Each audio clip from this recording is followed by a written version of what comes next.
RBSC education academy में आप सभी का स्वागत है। आज का जो हमारा व्याकरण के अंतर्गत टॉपिक है उसका नाम है लिंग। और आप सभी को पता है कि जब तक बच्चों को, विद्यार्थियों को लिंग का पता नहीं होता तब तक वो ये नहीं बता सकते कि स्त्रीलिंग क्या है, पुल्लिंग क्या है। तो चलिए हम बात करते हैं लिंग की। तो देखिए, लिंग का अर्थ होता है चिन्ह या पहचान। व्याकरण के अंतर्गत लिंग उसे कहते हैं जिसके द्वारा किसी विकारी शब्द के स्त्री या पुरुष जाति होने का बोध होता है। यानी कोई शब्द जिसको जब आप पढ़ो तो पता चले कि ये स्त्रीलिंग है या पुल्लिंग, तो वो किसके माध्यम से पता चलता है? जब हम लिंग के बारे में अध्ययन करते हैं। अब हम बात करते हैं लिंग के प्रकार की, जिसे लिंग के प्रकार या लिंग के भेद के नाम से भी जाना जाता है। लिंग के जो प्रकार हैं और लिंग के जो भेद हैं वो आपके दो प्रकार के होते हैं। एक तो आपके पुल्लिंग और एक स्त्रीलिंग। यानी लिंग कितने प्रकार के होते हैं? जब ये प्रश्न आता है तो लिंग आपके दो प्रकार के होते हैं, एक पुल्लिंग और एक स्त्रीलिंग। जिस शब्द से पुरुष जाति होने का बोध हो, यानी कोई शब्द आप पढ़ो और पता चले कि ये पुरुष है ना, तो वहां पे पुल्लिंग हो जाएगा। और जब आप किसी शब्द को पढ़ो और आपको ये पता लगे कि ये स्त्रीलिंग है, स्त्री जाति का बोध इससे हो रहा है, तो वहां पे आपके स्त्रीलिंग हो जाएगा। तो देखिए, पुल्लिंग जिससे विकारी शब्द की पुरुष जाति का बोध होता है उसे पुल्लिंग कहते हैं। यानी कोई शब्द पढ़ने से आपको ये पता लगे कि ये पुरुष जाति है तो उसे हम क्या कहेंगे? उसे हम कहेंगे पुल्लिंग। जैसे मेरा, काला, जाता, भाई, अध्यापक, श्याम आदि। जैसे हम किसी को आवाज लगा रहे हैं, राम इधर आना, और किसी बच्चे से पूछे कि बता भाई इस वाक्य में पुल्लिंग क्या है, तो यदि आपको पता है कि पुल्लिंग और स्त्रीलिंग क्या होता है, लिंग किसे कहते हैं, तो आप आसानी से बता दोगे कि इस वाक्य के अंतर्गत राम शब्द जो है वो पुल्लिंग है।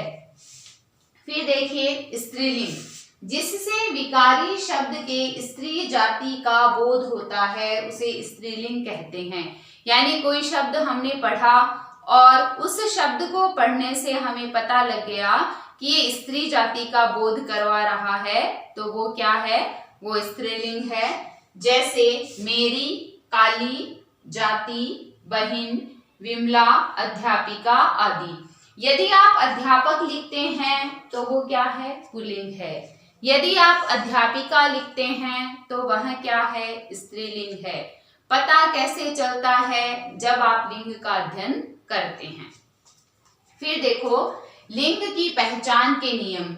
यानी जब तक आपको नियमों का ज्ञान नहीं हो तब तक आप ये नहीं बता सकते कि कौन सा शब्द आपके स्त्रीलिंग है और कौन सा शब्द आपके पुल्लिंग है। तो देखिए, लिंग की पहचान शब्दों के व्यवहार से होती है। यानी जब हम भाषा बोलते हैं, वाक्य बोलते हैं और आपसी जो व्यवहार होता है उसके माध्यम से हमें पता चलता है कि ये कौन सा लिंग है।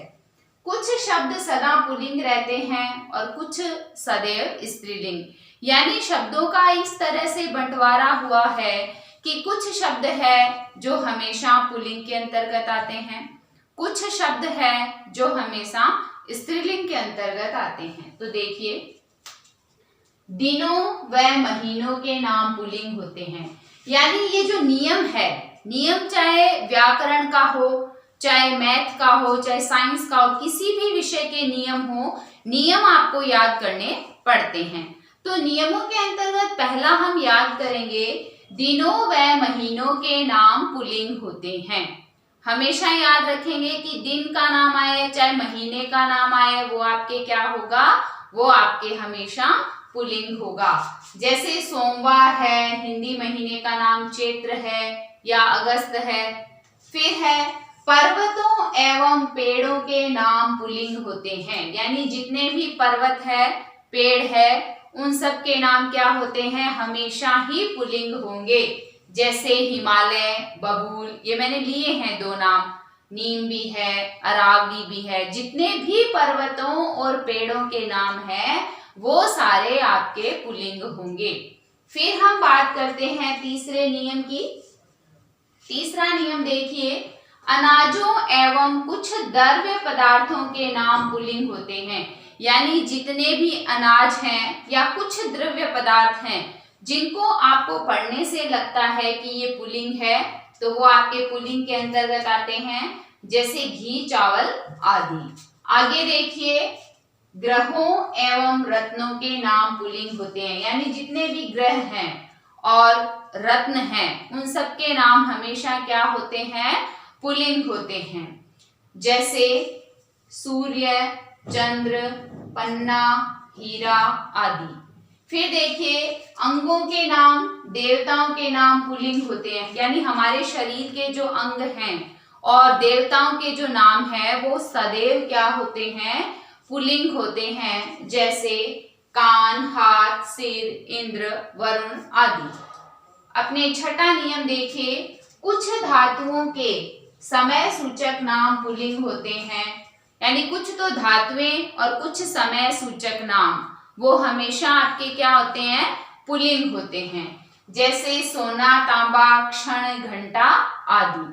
फिर देखिए, सातवां नियम है, भाषा एवं लिपियों का नाम स्त्रीलिंग होता है। यानी अपने जितनी भी भाषा है और उन भाषा की लिपियां हैं उनके नाम हमेशा स्त्रीलिंग होते हैं। जैसे हिंदी, उर्दू, जापानी, देवनागरी, अरबी, पंजाबी आदि। फिर देखिए, इधर मैंने आठवां नियम लिखा है। आठवां नियम है, नदियों एवं तिथियों के नाम स्त्रीलिंग होते हैं। गंगा, यमुना, प्रथमा, पंचमी आदि। कोई भी नाम है नदियों के, कोई भी नाम है तिथियों का, 1 से 15 तक, या पूरे विश्व की जितनी नदियां हैं वो सारी आपके स्त्रीलिंग के अंतर्गत आएगी, क्योंकि अपना आठवां नियम है नदियों एवं तिथियों के नाम स्त्रीलिंग होते हैं।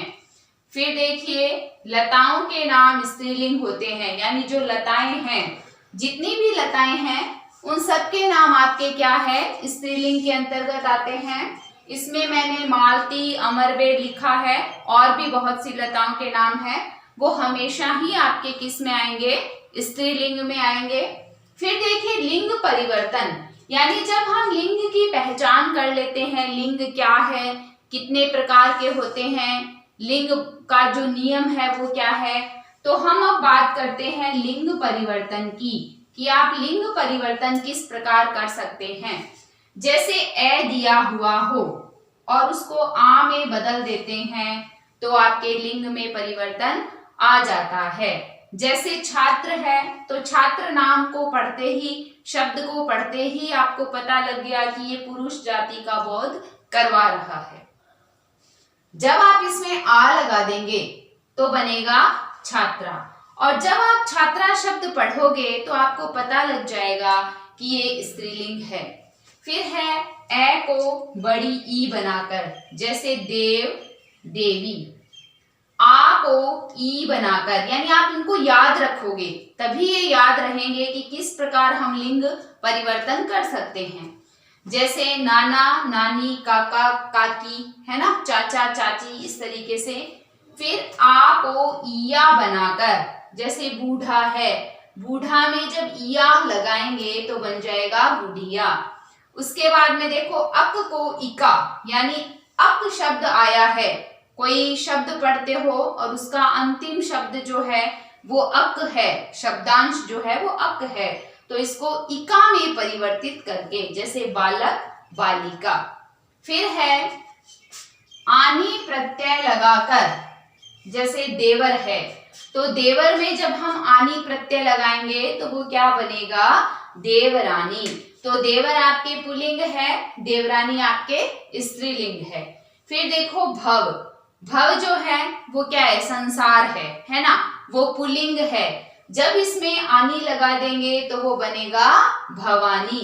उसके बाद में नी प्रत्यय लगाकर, जैसे शेर है तो शेरनी, मोर है तो मोरनी। फिर है बड़ी ई के स्थान पर इनी लगाकर, जैसे हाथी।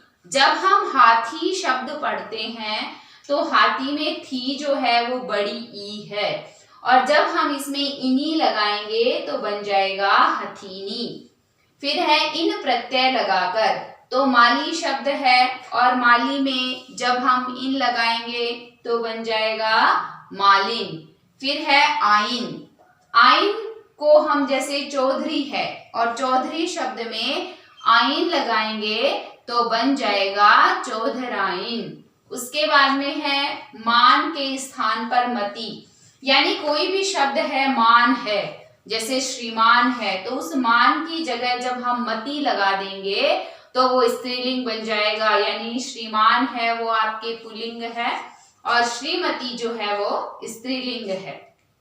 फिर ता के स्थान पर त्री लगाकर, कोई भी शब्द आप पढ़ते हो और उस शब्द के पीछे आपके ता आता है तो उसके पीछे त्री लगाएंगे, नेता नेत्री।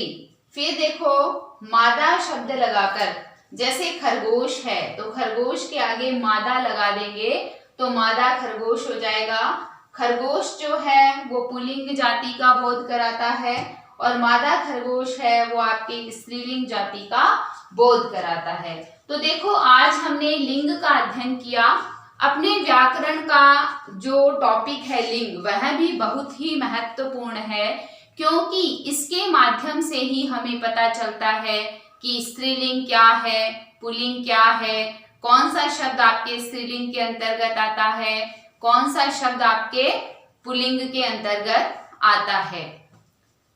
आप सभी मेरे चैनल को लाइक करें, शेयर करें, सब्सक्राइब करें, बेल आइकन दबाना ना भूलें। कल हम अपने नए वीडियो के साथ आपके समक्ष फिर उपस्थित होंगे।